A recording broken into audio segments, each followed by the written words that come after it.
God says about people who intentionally lead his children astray, it ain't good. Ooh, I know this one. Pick me. I'm a Bible scholar. I would love to talk to you about what the Bible says. But first of all, hi, Amy. I didn't know who you were, and I was really surprised to see that you drew so many conclusions just from a list of emojis. But then I saw who you worked with, and I'm not surprised anymore. Since the other two passages in your caption are completely taken out of context and have nothing to do with what we're talking about here, I thought we could focus on Matthew 18 together. First of all, I'm assuming that you're speaking about spiritual children because I don't make content for kids. And this passage is talking about literal little babies. And since being a mother is one of your main personality traits, I thought we could connect on that point. I'm also a mom. I also care about children. By way of reminder, for those of you who don't remember, this passage that she is talking about is when Jesus says that it is better for a person to have a millstone tied around their neck and thrown into the sea than to cause a little child to stumble.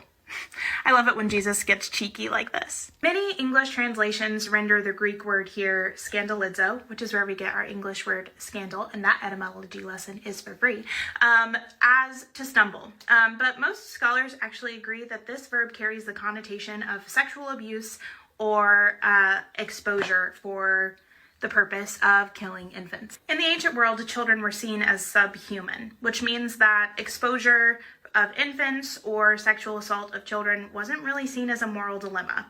People didn't see them as fully human, therefore they could do basically whatever they wanted with them, which isn't great, and Jesus agrees. And Jesus takes it very seriously. The context of this passage is that he just told the disciples that the kingdom of heaven belongs to these children, which means that he's completely subverting the idea that kingdoms are for kings. No, he's saying in this heavenly kingdom, the most marginalized communities are the ones who will enter the kingdom of heaven first. And it's our job to protect those marginalized communities. All right, Amy, let's do a thought experiment. Who are the most marginalized communities in the United States? I don't think that it's conservative evangelical white women, but maybe I'm wrong.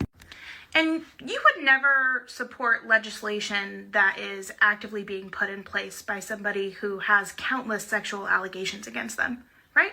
And you wouldn't support a platform that creates content specifically to teach Christian nationalism to children. And you definitely wouldn't support a government that's more preoccupied with protecting children from drag queens than it is the school shooters that are actively killing them. You're right. Jesus does take those people very seriously, Amy.